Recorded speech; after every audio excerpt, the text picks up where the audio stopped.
So I'm thinking, well, if the triggers have an excitatory effect and a frenzied effect, and these other vitamins and amino acids have a calming and a balancing effect, maybe that could be the key.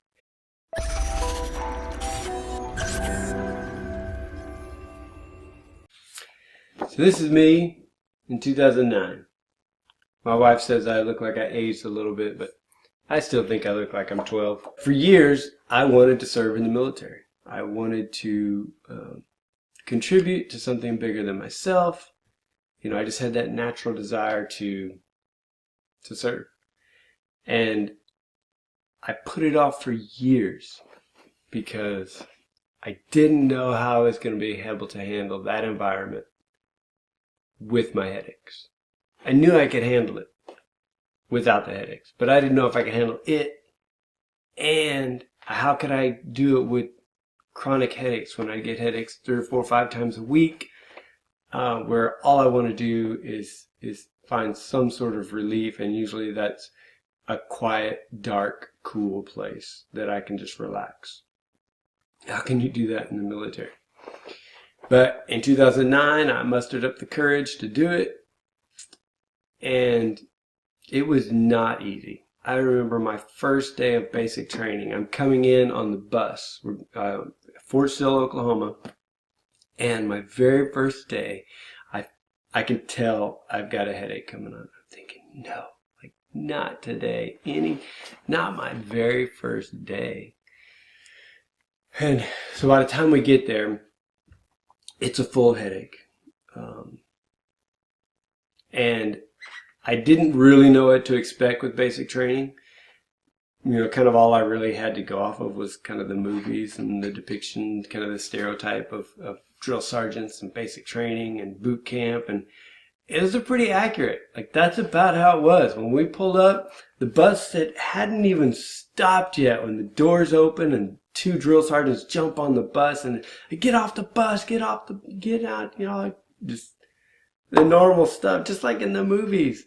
And I'm thinking, gosh, why do I have to have a headache while this is going on? And to be honest, like, I was excited for the military experience. Like, I wanted the experience of drill sergeants at boot camp and all of that, but I didn't want to have that and with the headaches. So I'm thinking, like, oh, I just want to embrace this.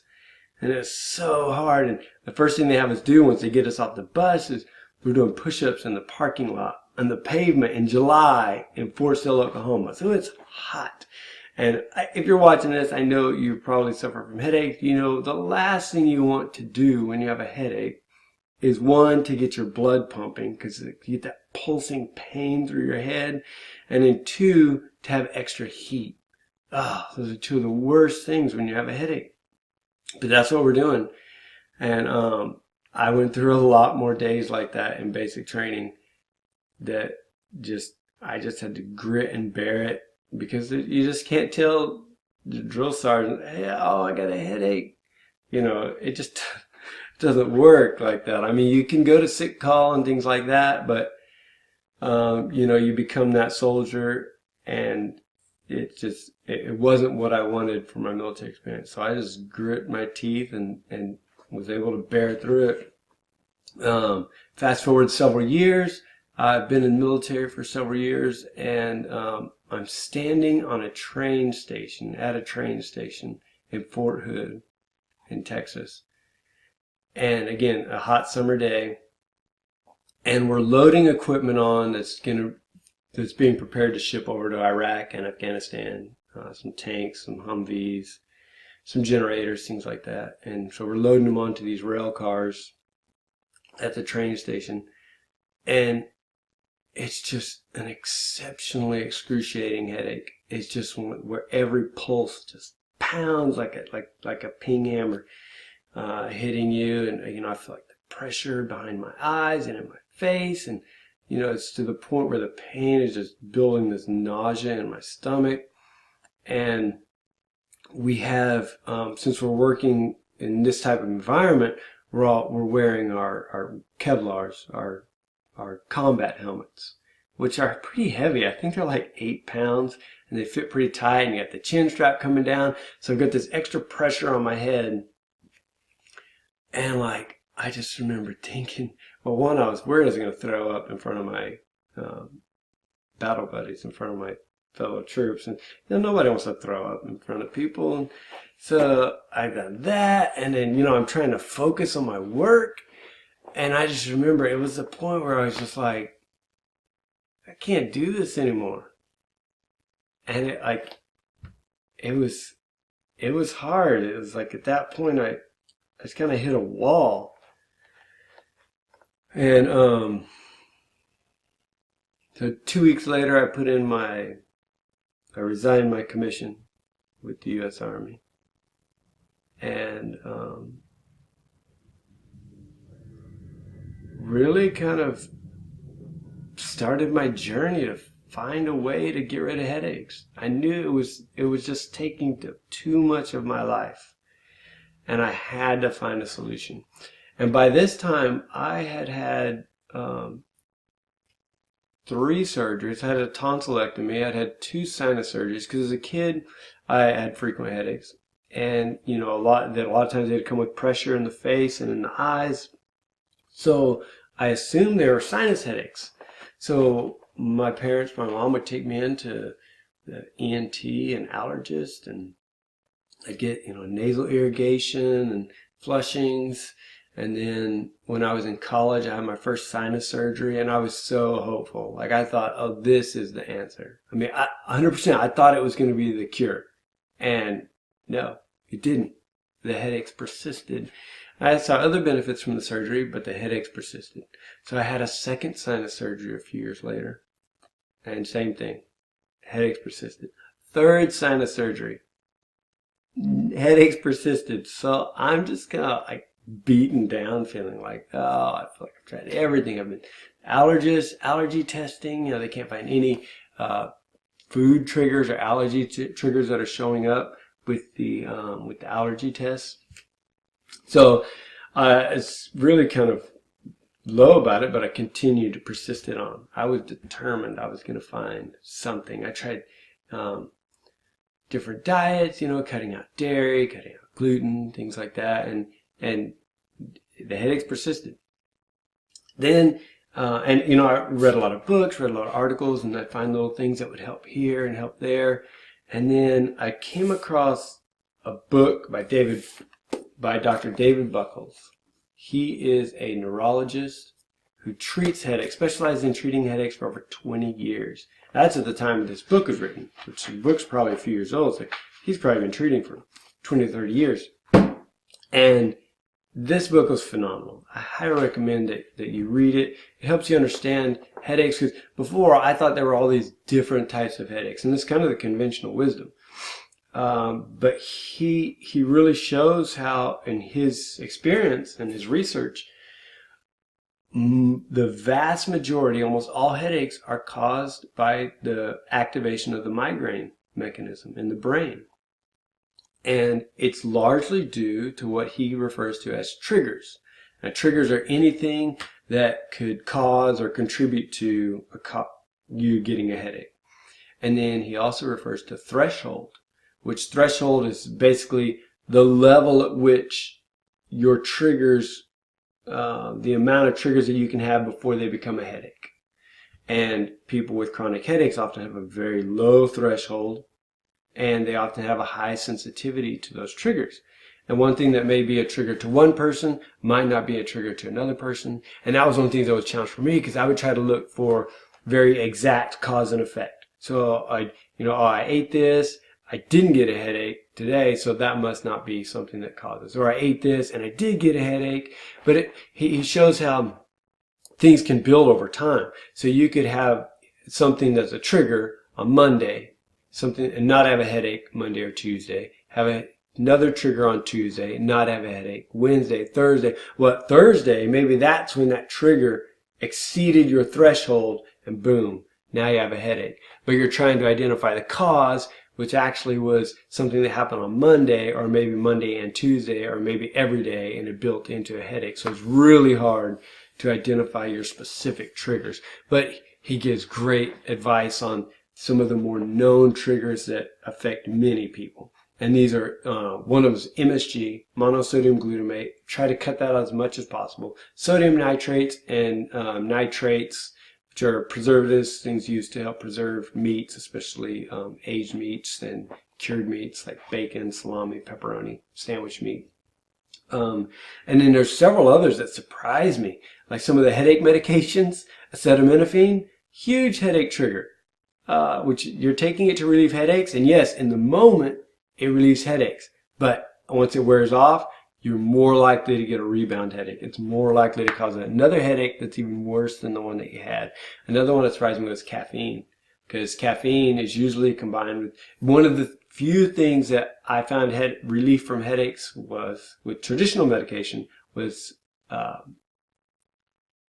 acetaminophen combined with caffeine. So like Excedrin, I think Anacin with the what's the word? Not acetaminophen, the other one. Aspirin. Oh, I couldn't think of it. Aspirin.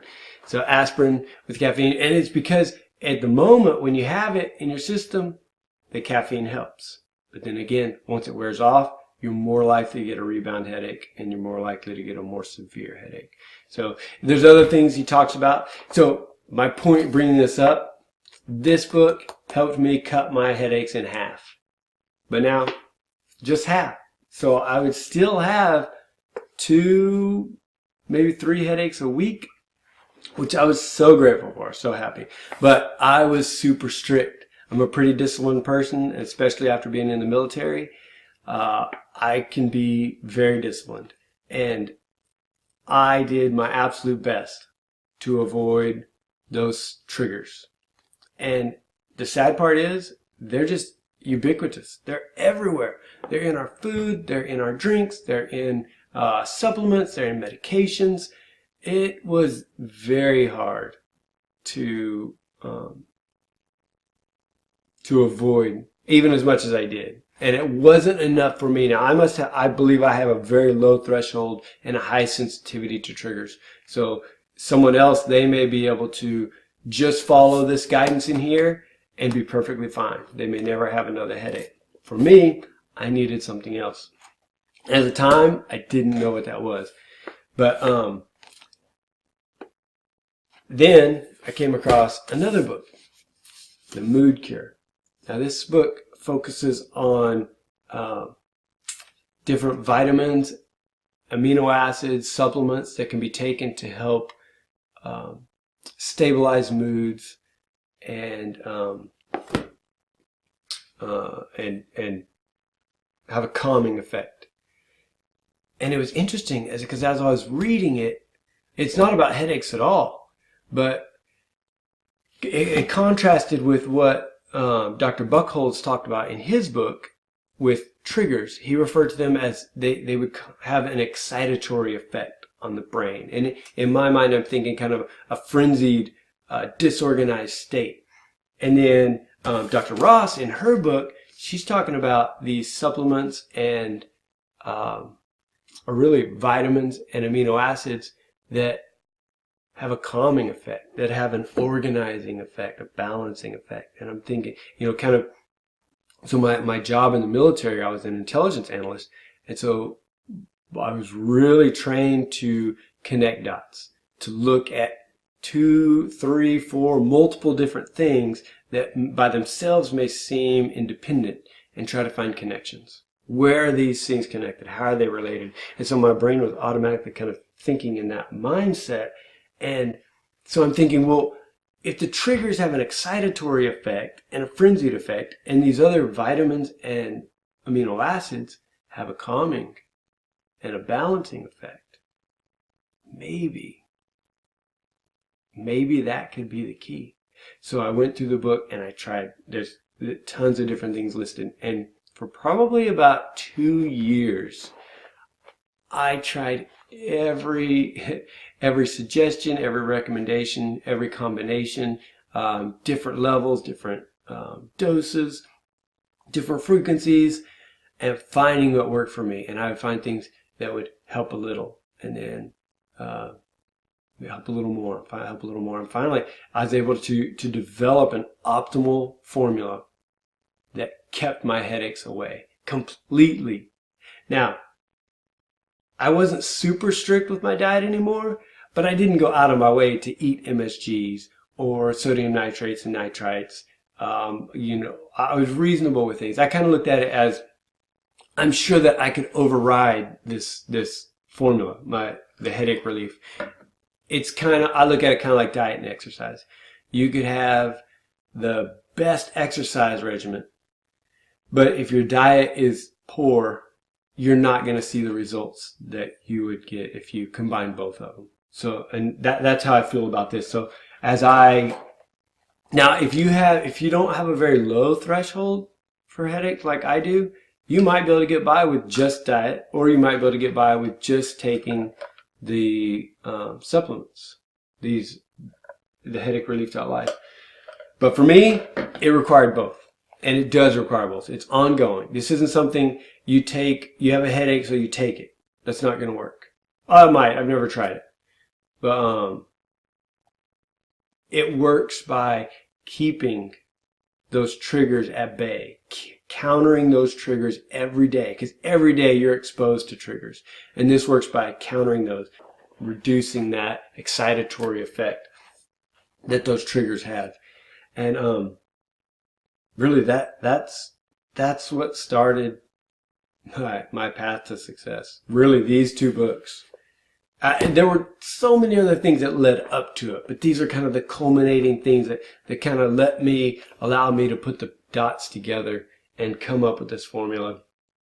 And it's just been life-changing. Absolutely life-changing. I feel like I literally have taken my life back from headaches. And my sincerest hope is that I can help other people do it too. I've helped, I don't know how many family members, friends, their friends, coworkers. One person has benefited from it, and they tell their friends, and like I said earlier, that's what got me started on this manufacturing journey and being able to make it available publicly. And it's just, nothing is more satisfying, except for maybe relieving my own headaches, than hearing someone else tell me how it's changed their life, how it's changed their relationship with their kids, with their spouse, with their work. It's changing their ability to function or productivity at work.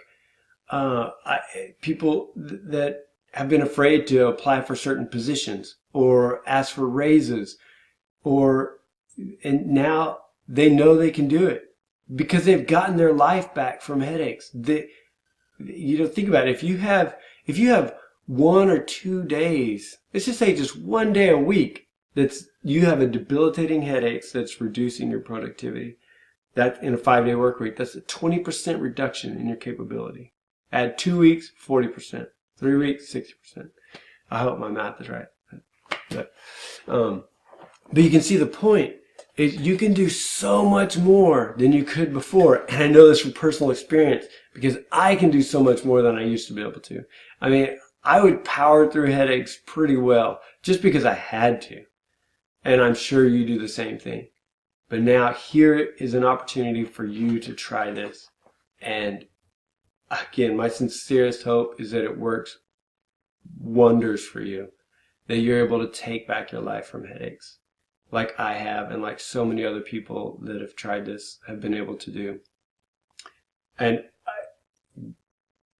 that's one of the reasons why I fully offer a full money back guarantee. Because if you don't see the results that you need, then you shouldn't pay for it.